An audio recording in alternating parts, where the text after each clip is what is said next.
Thank you, everyone, for joining us today. We're going to give it a couple seconds as we let people file in, and then we're going to get started.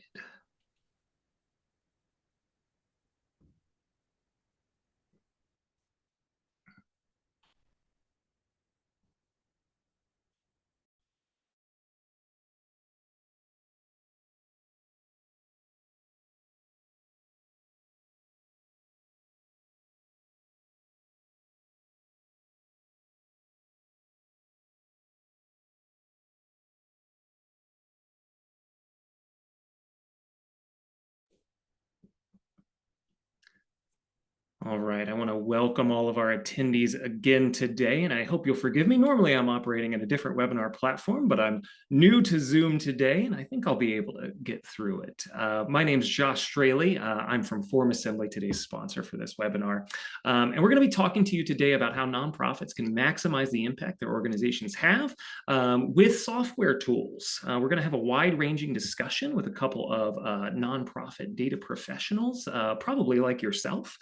And we're going to get to the bottom of what makes nonprofits tech stacks tick and how you can bring improvements, streamlined processes, and you know, at the end of the day, better impact to your organizations. Before we get started today, a little bit of housekeeping. Today's session is being recorded. That's probably the question I get asked the most whenever we do one of these webinars. So do expect to receive the recording of today's webinar in about 24 hours to 48 hours. You'll see it hit your inbox this week. You'll notice that this platform looks a little bit different than the screenshot on my screen. However, one of the options does remain available to you. You do have a Q&A box, and I'd appreciate if you have any questions during today's session, if you'd pass your questions through that Q&A box. That's going to be a great way to get in contact with us during the session, and we have a team member monitoring the Q&A. They can answer some questions during the presentation. But if you have questions for our presenters today, get them in there, and we'll have a live Q&A at the end of today's session. We will, of course, also be sending around some resources after this to follow up with you, so look for those in your inbox as well. Today's session is a part of a series that Form Assembly is running called Doing Good with Data. A lot of our customers are nonprofits using Form Assembly's tools to reach out to their audiences, to collect necessary data. And as you'll see today, to build some really complex and really white glove processes to engage with the audiences that they support. I love telling those stories. It's one of the things that gives my job a little bit more meaning as a marketer. You know, normally I'm just writing annoying emails for your inbox, but today's like today are when I get to boost the stories that some really impactful customers are telling and the impact that they're having in their own markets. As I said, we're going to focus on technology today and talk to you about how nonprofits can automate and make more efficient some of the processes that are very common across the nonprofit industry. Our representatives today are both working with youth, but no matter what sort of nonprofit you are running or a member of, I think you're going to find some commonalities in the data processes that underpin your organization. Beyond what we have on the screen here, we're going to talk to you about how you can reduce administrative burden in a time where I know your budgets are being constrained and there's some question around funding. Efficiencies are something that technology can bring to your business. Both of our presenters today are going to talk a little bit about the efficiencies that they've been able to find in technology. At the end of the day, Form Assembly is a data collection platform. We're very interested in the quality of data that you bring in through things like web forms, through data collection processes. We want you to have cleaner data that you can make better decisions from, and again, at the end of the day, have better impact in your organization. So that's what we're going to talk about today. I look forward to the questions that you'll have as well, but hopefully we're able to get you some answers on how you can use technology to better run your business. Nonprofit in this case. To get you up and running with some polls, I'd like to launch a quick poll for the audience, and you'll have to forgive me. I'm going to have to figure out where to launch that. Maybe my compatriot Robin can launch this poll. The first thing I'd like to ask this group is whether you're using Salesforce in your organization. This is a quick yes or no. A lot of our customers use Form Assembly in conjunction with Salesforce, and both of our presenters today are going to have some Salesforce-based processes. I'd love to get a sense of how much of our audience is relying on Salesforce as a main part of their tech stack today.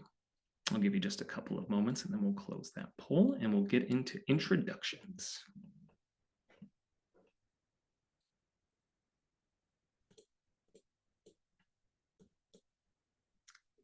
All right. Thank you, Robin, for launching that. I think we can move on. I'm not certain if we're able to display those. Oh, fantastic. I'm seeing those. So we're seeing about an even split. This is very interesting. And I think this is going to inform our discussion. About 57% of you are using Salesforce as your CRM. Another 43% say no. I'd be very interested in the Q&A to find out what other systems you're relying on. I know there are a lot out there.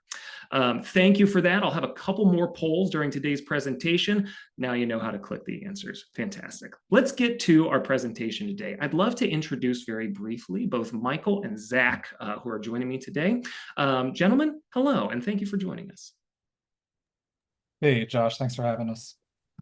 Hey, Josh, yes, thank you for having us, and thank you guys for everyone being here.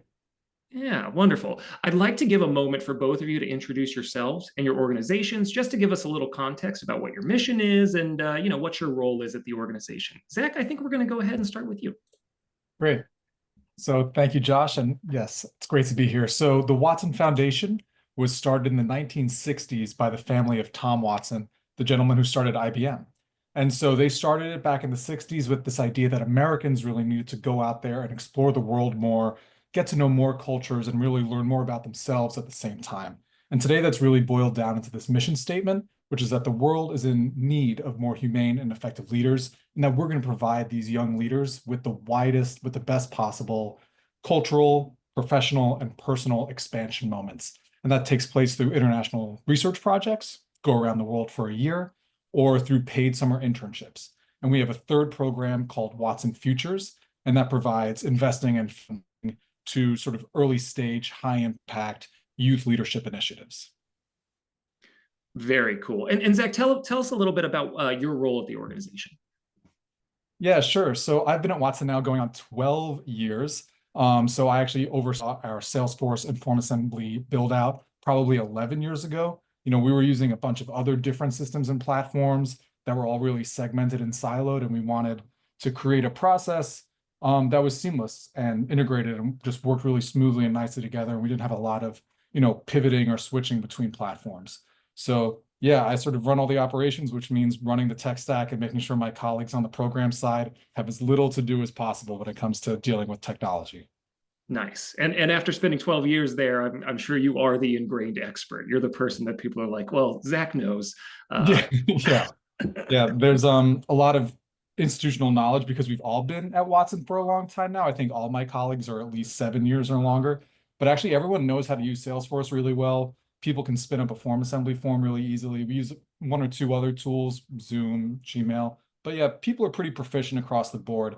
But we can get more into that later.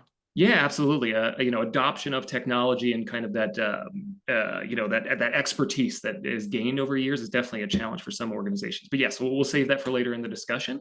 Let's turn things over to Michael. Michael, welcome, and tell us a little bit about yourself and New York Edge. Yes, hey everyone. So New York Edge, we are an after-school provider committed to ensuring that every student has the opportunity to explore their passions, develop leadership skills, and thrive in a safe and enriching environment beyond school hours. We serve more than 33,000 students each year across 136 locations throughout all 5 boroughs in New York City and Long Island, while working to bridge the opportunity gap in underinvested communities. And through a wide range of academics, arts, and athletic programs, we provide students with the tools and experiences they need to really succeed in school and beyond. To talk a little bit about myself, right? My journey at New York Edge has been one of growth and learning. I've been with New York Edge now for a little over 11 years. And in that time, I've had the opportunity to see firsthand how our programs changed lives. Early on, I was heavily involved in the data processes as I worked with different departments. I saw firsthand how disconnected our systems were. Similar to Zach, right? Our departments were operating in silos, using different methods to track and manage information, which made it a little bit difficult. It made it a little difficult to collaborate efficiently. And as the organization continued to expand, it became clear that we needed a centralized system that we can bring everything together, not just student data, but internal operations as well. And that's where Salesforce came in for us. Leadership recognized the need for a unified system and identified me to really help lead that project while working with our consultant, Siergoski. With my, deep understanding of our data, my experience working across departments, I really embraced that. I was like, all right, let's do this, ready for the challenge, right? And to prepare myself for the role, I really heavily invested myself in getting trained through Salesforce trailheads, getting my admin certification, and even right now, I'm continuing to work on my advanced administrator certification, to expand my expertise. And you know, implementing Salesforce in New York Edge has really been an incredible experience. It's allowed us to work smarter and streamline operations and ensure our staff have the tools they need to serve our students more effectively. And, I'm super excited about it. I mean, I'm gonna rave about it later on as well, but I'm super excited to continue refining and expanding our systems to better support our teams and, most importantly, the communities we serve. So, I hope that by sharing my experiences, I can provide, some insights that would be helpful to everyone here today.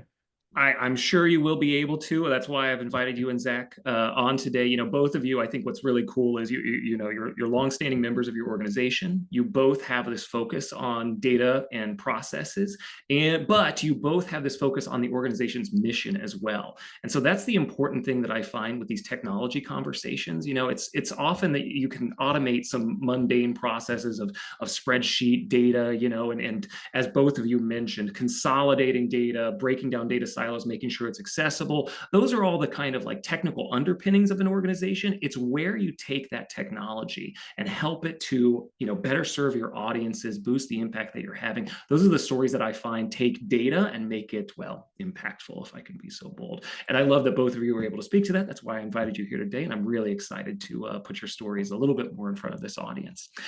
Before we get started, you both mentioned, I love the commonalities that you both have, not only with, the audiences you serve. Michael, you're in the after school market, and you have some youth involved in your programs. And then from what I understand, some of those youth go on to actually become Watson Fellows, which is a fantastic overlap. We didn't even realize before we started this process.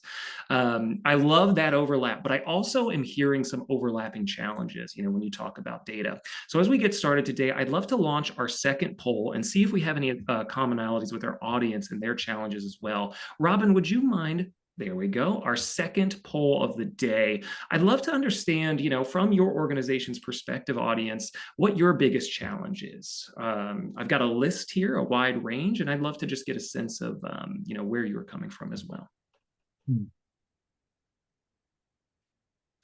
We'll give it a few seconds to let everybody click in. Zach, I saw you come off of mute. Did you want to talk about that overlap in the fellows?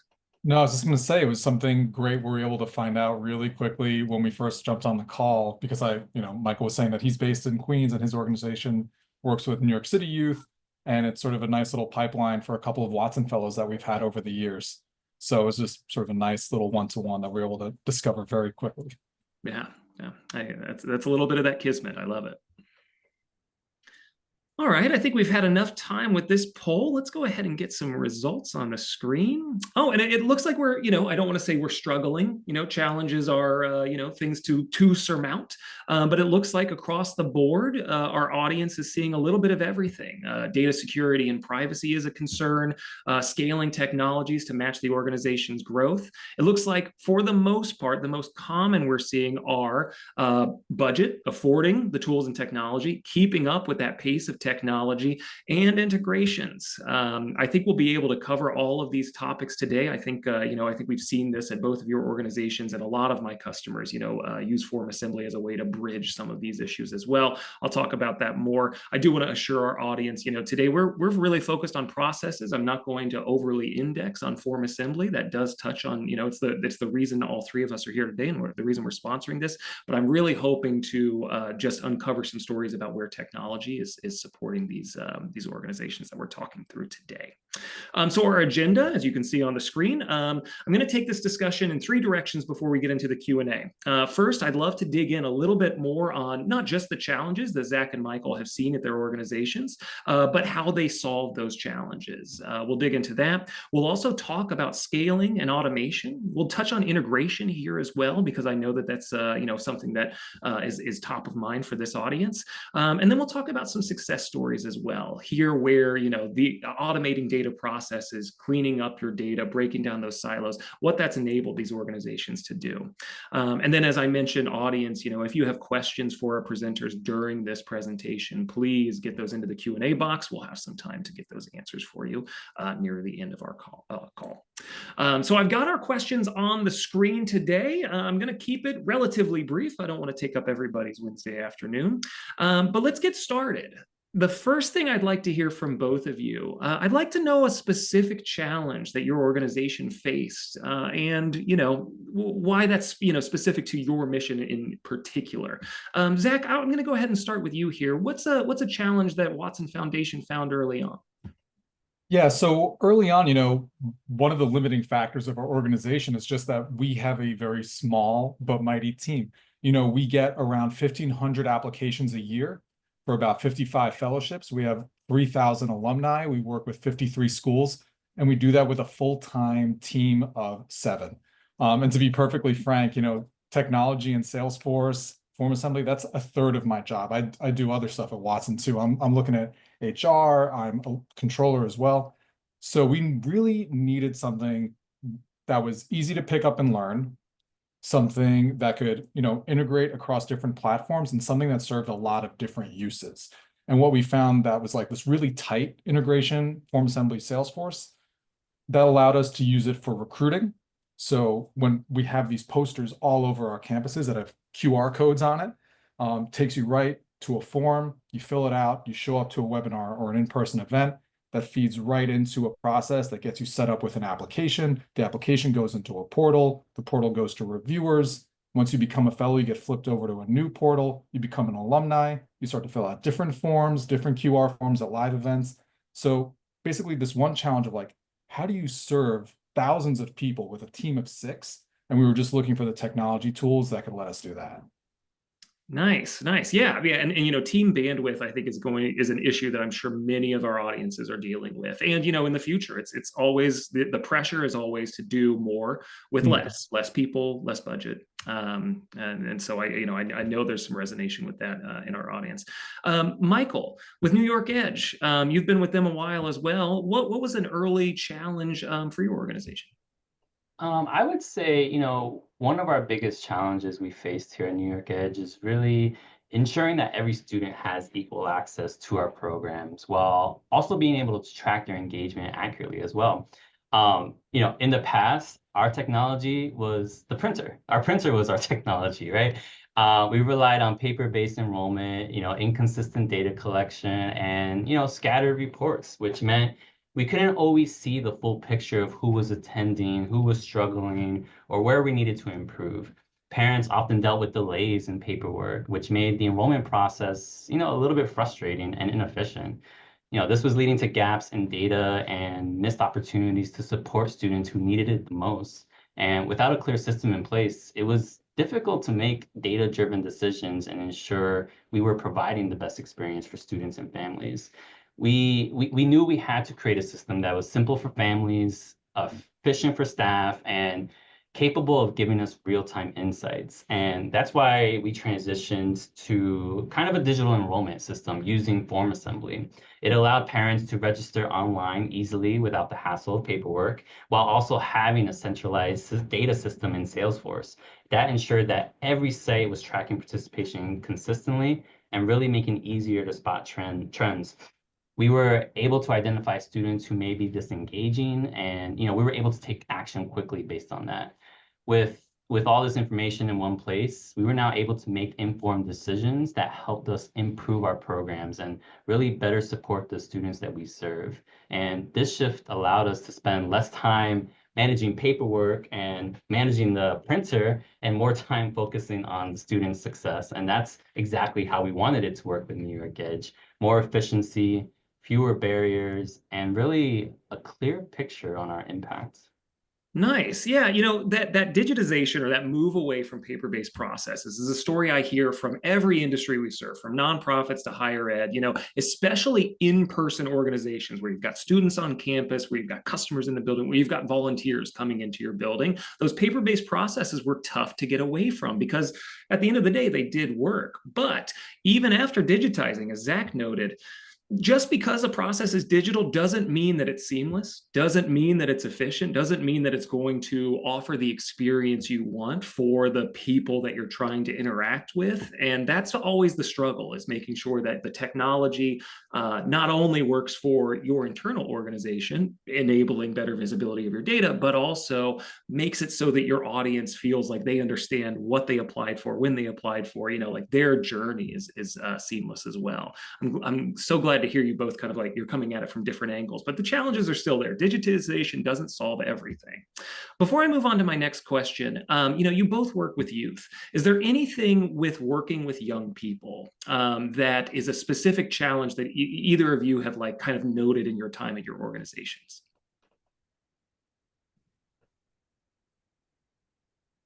Yeah, I think young people really value transparent and clear processes.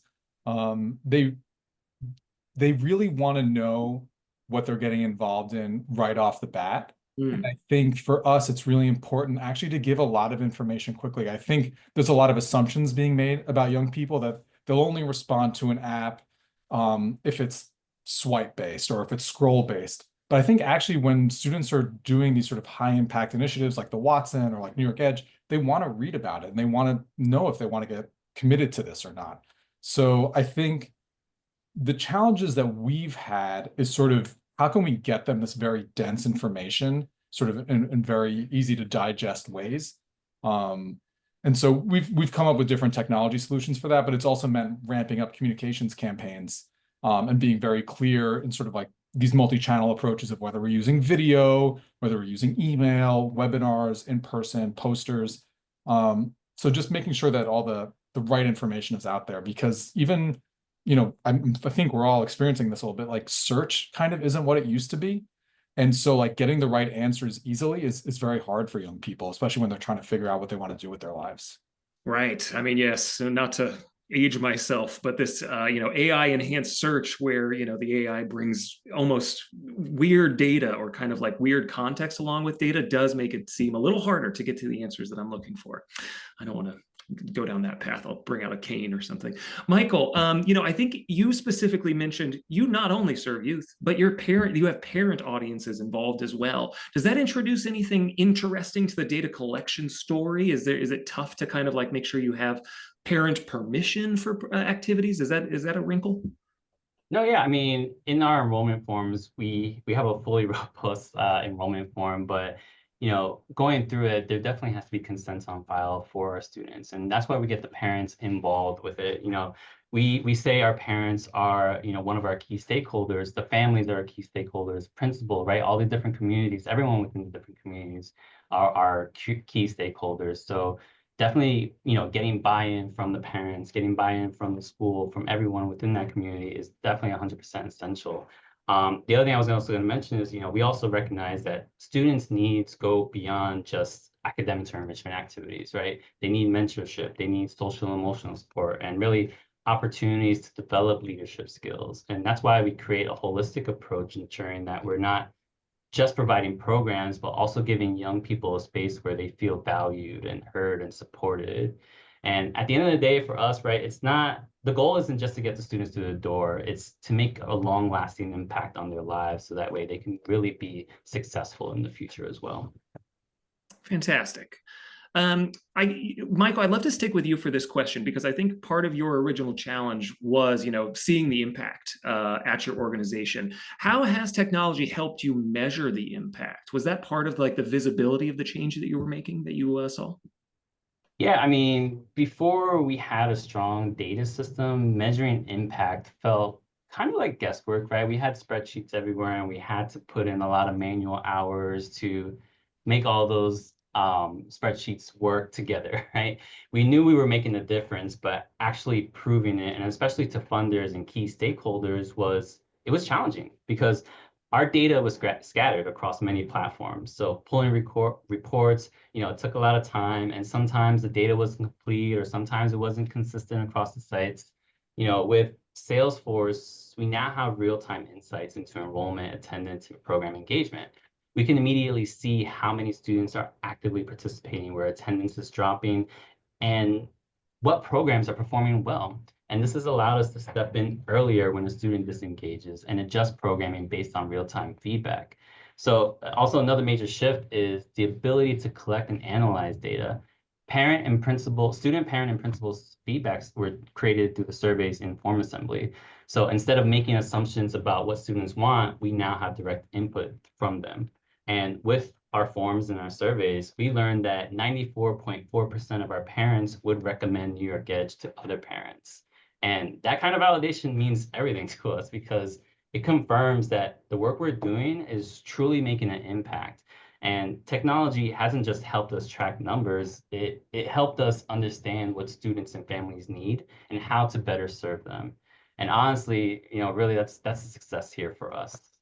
Nice. And, surveying, something that people use Form Assembly for across industries, but that is one way to, measure your impact, is to ask the people that you are serving. It's not just in like how many people have we served, it's how do those people report their experiences. I love to hear that. Zach, I know that your organization, the time that you've been there, has been able to scale your services. How were you able to kind of track the growth that you were seeing?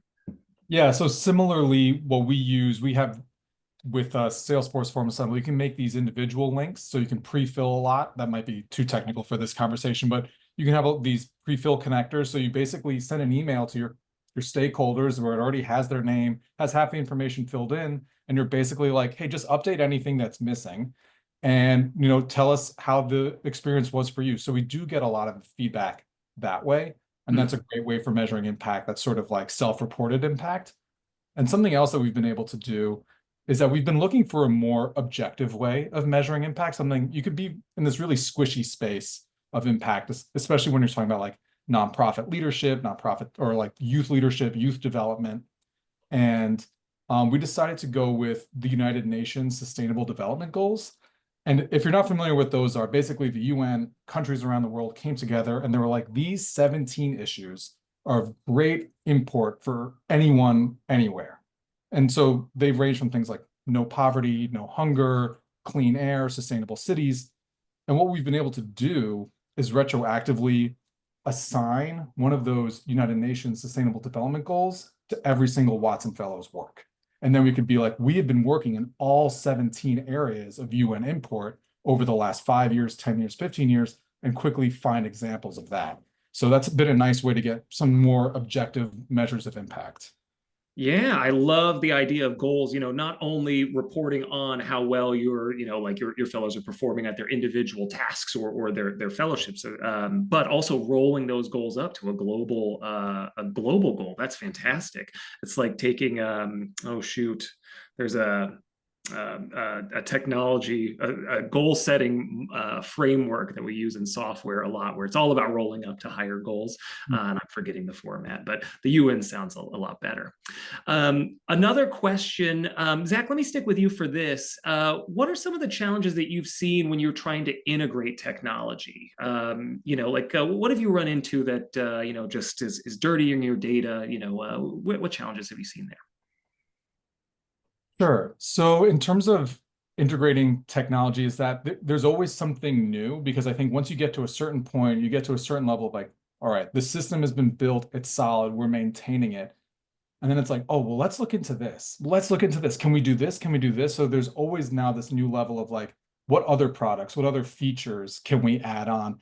And sometimes you start to get maybe data that isn't absolutely necessary, or data that you maybe shouldn't be holding on to for more than a year or two, especially when it's related to, information about the fellows, information about the young people.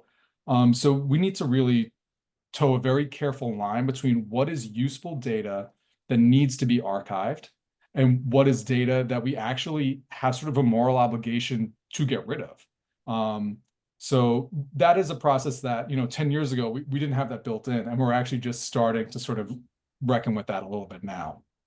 Yeah, that's a very, I'm so glad you brought that up, but it's a very interesting point because, a lot of the focus of integrating systems is getting almost everything from one system into another. And that's kind of like the broad goal. It's just, I want them to talk well to each other. But especially with CRMs like Salesforce, there is data that you do not need, or sometimes you cannot have inside of that CRM because of access. Other people can get into that data or see that data, or storage concerns. If you put too much data into Salesforce, you might start seeing a bill for the amount of data that you are storing inside of Salesforce. So just from an efficiency sake and another budget sake, sometimes it's better to keep some data out and some data in. And that's something that I've seen organizations use form assembly for. Michael, any specific integration challenges that you've encountered at New York Edge? I would say the biggest challenge in bringing new technology was really, I would say, getting staff to adopt to it. Change is tough. People are really set in their ways, and especially when they're used to doing things a certain way.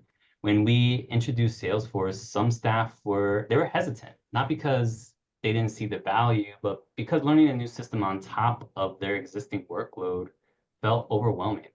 Another challenge was really balancing implementation with daily responsibilities as well. Our staff already had full workloads, and adding a new system felt like an extra burden at first. And that's why we really took a collaborative approach, working with each department to customize the system to their needs and making sure it actually made their jobs easier. And we saw the real shift happen once staff saw how much time and effort the system was saving them. Instead of spending hours gathering reports manually, they could pull real-time data in seconds. And instead of chasing down paperwork, they had all site information in one place. And that's when the buy-in really happened. So it's not just about implementing technology, but making sure it worked for the people using it. And what my CEO likes to say, one of her quotes was, garbage in, garbage out. If we're putting in bad data where our systems are, then we're not going to have good data to report on either. That is absolutely the case, and that's a great point. There does need to be some checks in a data intake process. At Form Assembly, we heavily believe in that. You can use validation rules on your fields so that you don't have someone throwing through junk email addresses, junk contact information. But that kind of echoes Zach's point.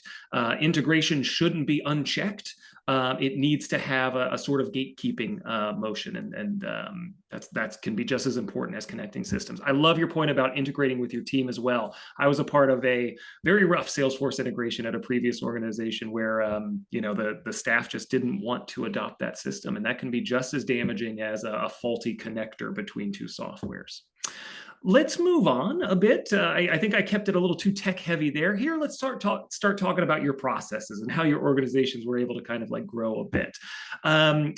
Let's see. This is a broader question. And Zach, I'll pose this to you. How can nonprofits use technology solutions that are scalable and sustainable in the long term? I think what's great about you and Michael's perspective is you've both served at your organizations for a long time. So you've seen how technology can do this. How would you suggest this for members of our audience? How can they, ensure long-term scalability? Sure. So this is something we thought a lot about as we were embarking on this project. And something that was very much a priority in our decision making was that, we are a small organization. We do not have to fundraise because we are a foundation, but we still have a budget that we need to stick to.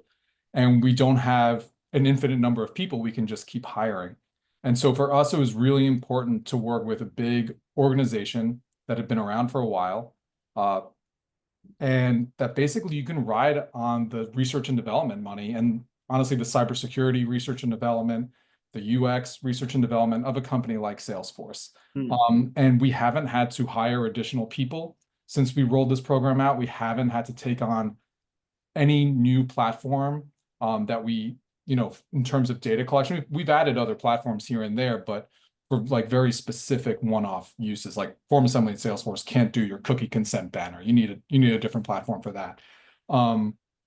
So we've been able to really keep costs down while sort of expanding what we do. We we took on another organization, Design for America, rolled out Salesforce to them as well. But also, it's not just about the external scaling, which I think is, or the external growth of a program, but also the sort of depth and breadth of the experience of the fellow has improved tremendously because of these platforms, because you can have more one-to-one connections with mentors who are fellows who have been through the program beforehand, and you can seamlessly sort of bring them into the process.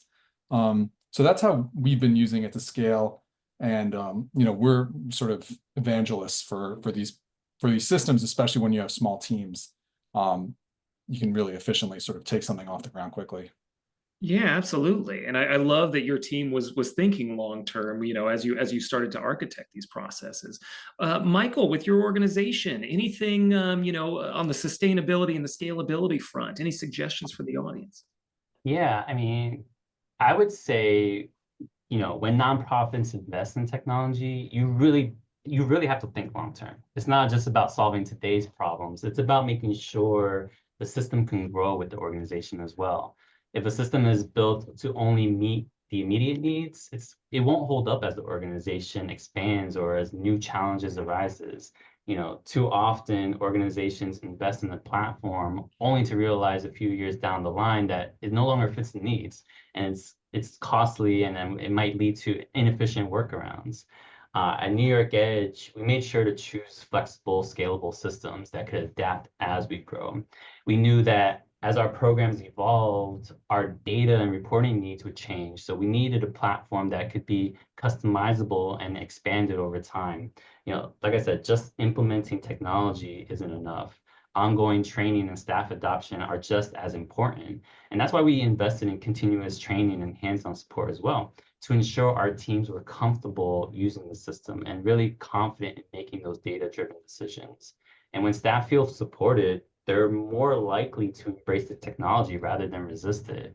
The other big piece I would say is leadership support. It's been a huge factor for all this, all the systems that we've been building. If leadership isn't engaged, it's hard to drive adoption across the organization. Having leaders champion the technology and reinforce its importance makes all the difference. The key is building systems that aren't just useful today, but will continue to serve the organizations years down the line. Yeah, and I know we're getting questions from the audience around like leadership buy-in. You both kind of already preempted the second question. You had some great advice here. Think long term. Think about buy-in. Do continuous trainings. For organizations that like are just starting to kind of think, maybe these are new representatives at their orgs, right? Newly hired, recognizing issues, encountering the challenges we've talked about. Know they need tools to address these. How would you suggest they kind of start that process? Is there a requirements gathering process that you use at your organization? Is there a planning process that you've used? Zach, anything that, maybe think back 10 years ago when you guys were kind of starting this process. Was there a summit that you hosted where it was like, we need technology to do this. Here are the problems we need to solve. Let's go out and try to procure a software that meets these goals. How can someone get started? Sure. Yeah, and I've gone through this process a few more times since then and have been trying to refine it. And yeah, I take a design thinking approach every time, and the first step is always the understanding process. And it's always having interviews. It's always like speaking, really deeply with people and really understanding what they do every day. Maybe sometimes their boss or manager isn't always in the room, so you can really get the right answers. And what it really comes down to is creating a grid. And you basically have every single person or department, what they do, every single function they have day to day. And then you fill out that grid with what tools are you currently using to do that. And then once you have that grid in place, you can start to sort of check off and be like, okay, actually these 4 things and these 3 sort of business processes can be handled by one integrated tool. So so then you start to carve out those big wins. And that's how we sort of go do that now. Okay, yeah. So it's similar to requirements gathering. Michael, did you have a similar process? Yeah, I was gonna say, looking at the organization's workflows and like Zach, echoes exactly what Zach said, right? Working with the departments, seeing where there are overlaps, and really defining, okay, these are the processes that we want to use. This is the type of workflows we want to use with our integration into the new system. So really like I said, getting the buy-in, but also really working with everybody and collaborating together to get what everybody needs. And, it's really working together because one department might be like, oh, this is what we need, but another department needs something else, right? So really coming together and seeing what works for everybody. Let's come to a middle ground to see what does this department need, what does this department need, and let's mesh it together and build a system that it works for all departments as well.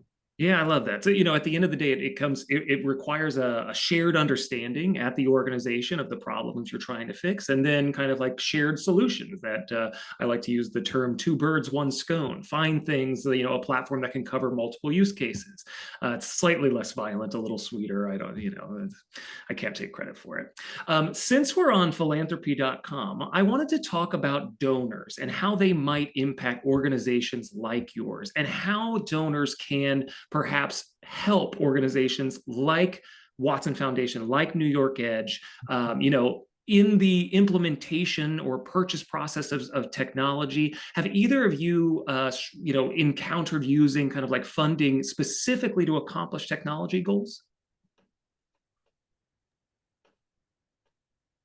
I'll let Michael start. I was gonna say I'll let you go for a sec, but I'll go. How can funders help us? Fund us, right? That's the real answer. But funders play a critical role in helping nonprofits succeed with technology. But support needs to go a little bit beyond just financial resources. While reporting is an important part of demonstrating impact, nonprofits often face challenges in collecting and managing data efficiently. Ensuring that organizations have the right tools and infrastructure in place to track the work effectively can make a significant difference. So what I would say, one of the biggest things funders can do is offer really long-term investments in technology, not just one-time grants or one-off funding. Buying a system is really one thing, but maintaining it, training staff, and scaling it over time requires ongoing support. Funders who truly want to see impact should really work closely with the organizations so that way they can understand the challenges and provide resources needed to ensure long-term success.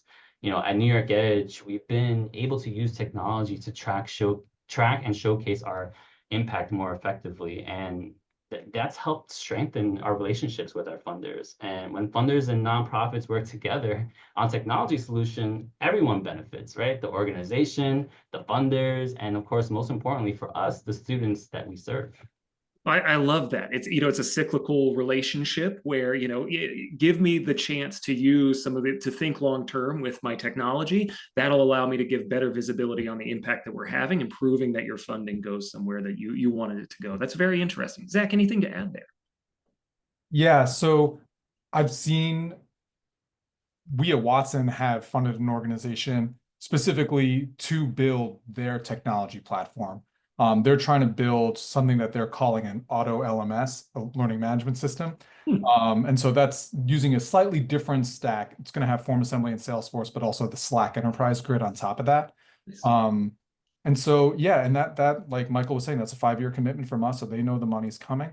And I've also seen them use Salesforce to sort of slice and dice their audiences to try to get more donors, whether it's through like a huge come all crowdfunding campaign or more targeted. We're looking after real high net worth individuals. So yeah, I think seeing it from both sides has been helpful. Yeah, absolutely. And I'm fascinated by that idea of, segmentation around donors. As a marketer, we segment we segment our audiences similarly, but that's very interesting hearing the nonprofit side of that. Well, we've gotten a little bit of the success stories out of both of you as we kind of came through the challenges and we talked about scaling and automation. I'd love to, take some time here and get down to what the audience, I believe, came here today. And it's like they're probably looking for silver bullets. We recognize that that's not out there, but both of you are success stories, and your organizations are success stories when it comes to implementing technology. So, what let's get specific. What technology platforms or tools have been, have had the biggest impact on your work? I'll let you go first, Zach. Sure. Yeah, so for us, it's definitely, the combination, the stack of Salesforce, Form Assembly, Gmail, Zoom are probably the 4 we use day in and day out. I think a particular success story was that we were having the 25th anniversary of one of our fellowships. And so we sent out an email, got the email addresses, everyone's up-to-date mailing addresses from Salesforce. We were able to send these individualized forms, which were basically events, like event invites, which also had, a little survey on it about how they experienced the fellowship. So they got these very personalized emails, these very personalized forms. We got, I think, about 50% uptake on all of that. We got a huge turnout at the actual physical event. And then at the physical event, we had these little QR codes on all the sort of the cocktail tables, and just say, hey, you want to get involved as an alum? Click this, hit the QR code, took them to a form assembly page. They filled that out about whether they want to be a mentor, whether they want to host a Watson Fellow, whether they want to work in other ways. And then that fed right back into Salesforce. And we got, I think, 25, 50% of the people from the party filling out that form. So the engagement is just going through the roof. And you can really start to make some really interesting choices that make your life easier as someone working at these organizations, because you're like, yeah, now I've got this whole team of 30 engaged volunteers that want to come on board and do something. And it's pretty seamless to work with. So that's a success story that, we've been thinking a lot about lately, and how to, keep the momentum of that going forward. Nice. I love stories like that where you have a question or you have information you need to get from someone. And so often it can be tough to get information from people in a digestible, quantifiable way, but then throwing a form onto a QR code allows you to, collect that a little bit. Those are the stories I love to hear. Michael, I don't want to say silver bullets. I want to avoid that. Any, very successful programs that technology enabled that you'd love to call out?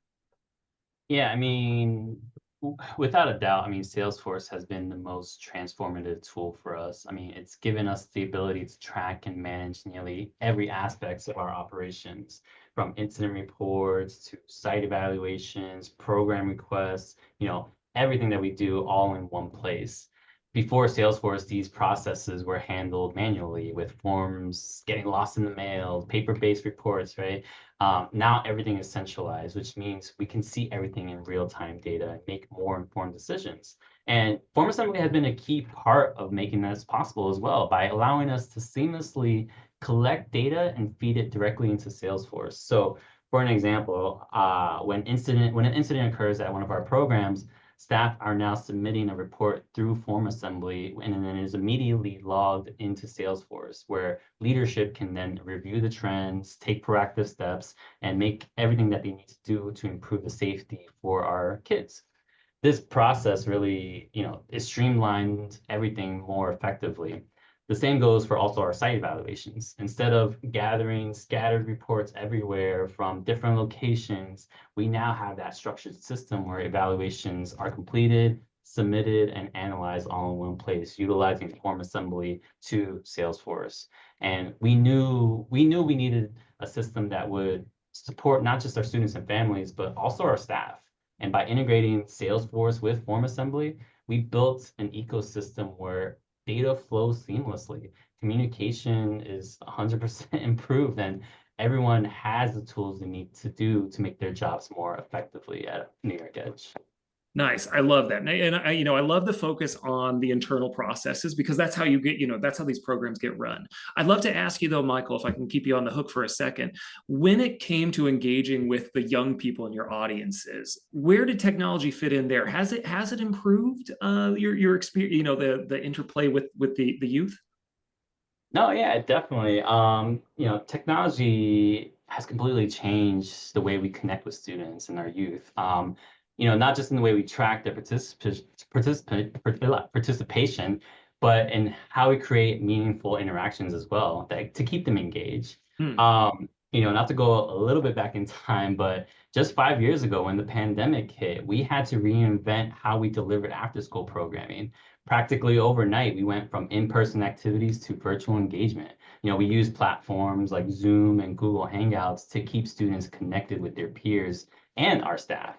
It wasn't just about keeping programs running, it was about ensuring students, they still had a sense of community during an incredibly isolating time. And since then, our use of technology has continued to enhance engagement just beyond just virtual programming. Real-time attendance tracking help us identify disengaged students. We can really be able to personalize programming for the students based on their feedback as well, by utilizing surveys and interactive tools. we get direct input from our students, and that's what they enjoy and what's working, and what couldn't be improved as well. So instead of making assumptions about what the students want, we let them tell us, and then we use that data to shape our program in ways that keep them excited and involved as well. I love that, listening to them. That's great. Zach, anything that, I mean, frankly, the delivery of forms via QR code, that sounds like a great way to get in contact with youth. I like to think that youth like QR codes, but that makes me sound old. Anything specifically for interacting with your audiences that technology improved? Yeah, I think for us, it's always, not underestimating the tap on the shoulder as well, and encouraging sort of trusted mentors on our campuses to sort of tap someone on the shoulder and be like, hey, you want to look up this website, you want to fill out this application, you want to access this application to start creating a blueprint for the things that you care most about and the problems you want to solve. So I think we try to have these multi-channel approaches where we use video, but I think in terms more specifically of like form technology and portal technology, it's really making sure it's frictionless for them. They will use email and they will use forms for things that really matter to them. And things like scaffolding and support from an organization, like they will sit in front of a computer or laptop and they will fill that out, is what I've discovered. Okay, fantastic. Yeah, because again, as you mentioned earlier, some people think of the youth as not enjoying anything that isn't really thumb-based, but for a more important data collection or things that they're working with, they're willing to work through a form. All right, that's fantastic. Quickly, because I know we got a lot of questions from the audience, what's on the horizon for nonprofit tech in general? Zach, what are you seeing coming up in the future? Yeah, and I saw a couple of questions come in related to AI and machine learning and LLMs. And that's something that, we're working with. The first thing we really wanted to do was set up some guidelines and to set up some internal policies around how we were going to use AI and machine learning and generative AI as a staff, and then also how we should be training young people on using generative AI and machine learning, and then also how we're finally going to integrate it with our systems and processes. So we're experimenting with a few tools right now. People are looking for community, as Michael was talking about. So I mentioned how we're trying to have that auto LMS and with Slack Enterprise Grid and seeing if there's something that can be done there. We know that Basecamp and WhatsApp and IBM Granite also provide some interesting opportunities. So yeah, we haven't quite cracked it in a way that can really benefit our stakeholders. But for staff, we found it to be really helpful in terms of being a research partner, being an editor, for copy and writing pieces. And hopefully it's going to be helping us crunch some data and crunch some numbers and get some new insights pretty soon. Yeah, no, absolutely. I mean, that's the goal. I hear a lot of AI use cases, and I'm still trying to find the ones that really help. Michael, what are you thinking? Anything on the horizon for you? I mean, I'm going to echo the same thing. AI. I mean, we all know AI is the hot topic right now. And so AI and automation, they're going to play a huge role in the future of nonprofit technology. The more we can automate processes, the more time we can actually spend serving our constituents, our stakeholders, our students, right? At New York Edge, we're looking at how technology can improve efficiency and really drive better outcomes, whether it's using AI to streamline administrative tasks, personalize student experience, or analyze trends to improve program offerings. There's so much potential to really make an impact. And one of the biggest opportunities is in AI-powered data analysis, which could help us predict, which students are at risk before it even happens. Instead of waiting for a student to stop attending, AI could flag early warning signs based on attendance patterns and allow us to intervene sooner. There's also potential in chatbots and virtual assistants, or even talking about Salesforce, Agentforce, right? We can utilize that to help families navigate enrollments or get program information without needing to actually speak to somebody. As technology continues to evolve, it's not just about keeping up, it's about staying ahead and making sure we're using the best tools to support the students and communities we serve. And the future of nonprofit tech is about working smarter. It's not about working harder. And that's exactly the direction we're headed at with New York Edge. All right, fantastic. Yeah, we get asked a lot about AI working so closely with Salesforce, and our thoughts are similar to, I think, your CEO that you mentioned, Michael. It really relies on quality data being fed into these models for them to operate efficiently. Provide the answers through those chatbot experiences. And so here at Form Assembly, we like to think that we play a role by improving the quality of data in your systems, so that whatever use you put your tools to with AI, they are working from quality data. All right, so we did have a great discussion. We don't have a ton of time for questions. I've got about 5 minutes, but we've got some great ones that I'll pose from our audience to our participants today. And audience, thank you so much. I'm going to pull one. Let's see. This echoed a portion of our challenge section. This from Brooke. How do you persuade executive level staff that some of the business processes will need to be updated or changed as you move to a more automated or streamlined process? They have a specific use case, needing to build out conditional logic and linear steps, but the processes have parallels across multiple departments and lots of exceptions. So they sound like, there's a lot of edge cases out there that they need to handle. How can they get executive buy-in? Do either of you have advice? Yeah, I can speak briefly to that. I mean, for me and for us as an organization, one thing that made a big difference for us was already having leadership buy-in, right? Leadership is the one who came and, said, we need a new system. We need to make this happen, right? Working hand in hand with our COO, Kevin House, it played a huge role in guiding me through this process and making sure we had stakeholder support that helped drive adoption and ensure the system was actually being used. So if there was ever a time where maybe I'm getting pushback from a department or I'm getting pushback from other staff, not to flex the muscle, but I would go, hey, Kevin, listen, I need some help with this. And I'm like, all right. So, initially having that support or getting that buy-in is, I think, key to this, because without that, then you're going to have a really hard time getting what you need done across. But I would like to think, the organization that invests in whatever technology or invests in the people, they're gonna be on board with it, right? They're gonna work with you. They're gonna help you all along the way because they want to be successful. Because if you're successful, the organization is successful, right? So yeah, so that's what I would say to that. Yeah, Zach, any advice on executive buy-in? Yeah, I think that especially about this use case, I think, for everyone, not just executives, people fear, loss more than they fear change. So maybe it's the loss of control in this case.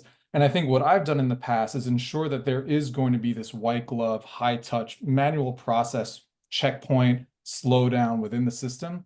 Because, as automated and as streamlined as you want everything to be, you also need to have that human element in there doing the checks. And I think reassuring folks that that's going to happen can really go a long way.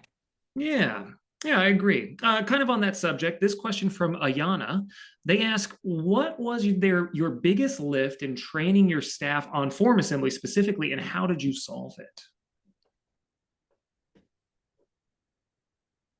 Or was it just so easy? Yeah, I was going to say, I've trained everyone on form assembly, and everyone can make their own form assembly forms at Watson.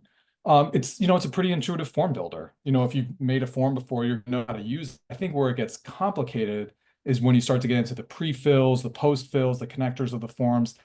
And I think back in the day, I just watched a couple of YouTube videos and taught myself how to do it. And I think you need, I started, I have an MBA and an MFA. I have zero technology background 15 years ago. I just had a ton of hunger to do a really good job at my job. And so I took a ton of professional development courses. Michael's done more than me. He's probably more adept.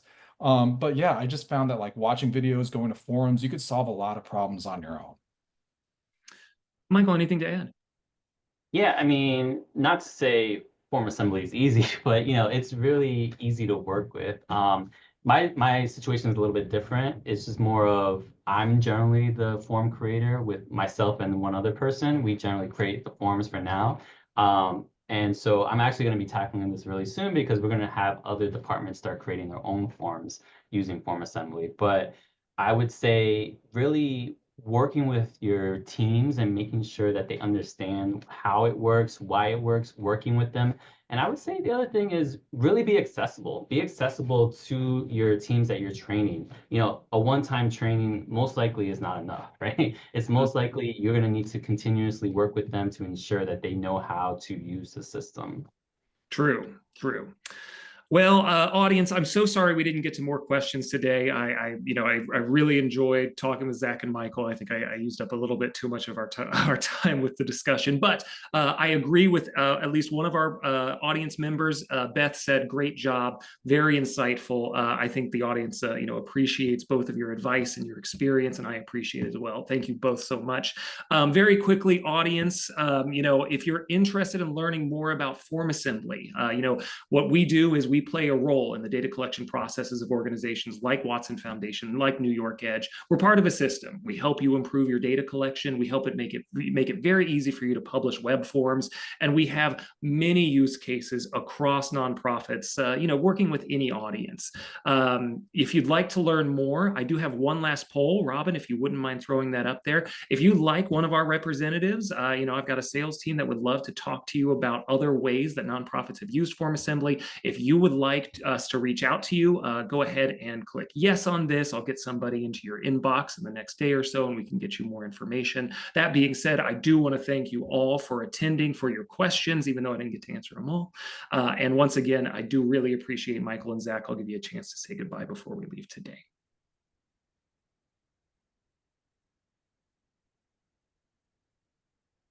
Or Zach or Michael. I wanted to, you guys be able to say goodbye. So, all right. Yeah, thanks for the opportunity, Josh. And yeah, it's been great.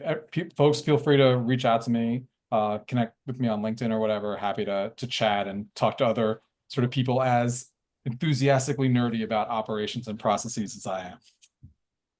And thank you guys. Really appreciate you guys being here listening to us. Check us out at newyorkedge.org. You can reach me on LinkedIn as well. Always available, always open to talk about anything. So feel free to hit us up. Fantastic. Thank you all. And again, thank you to our audience. Keep an eye on your inbox. We'll send you the recording and, of course, some resources for the future. Goodbye.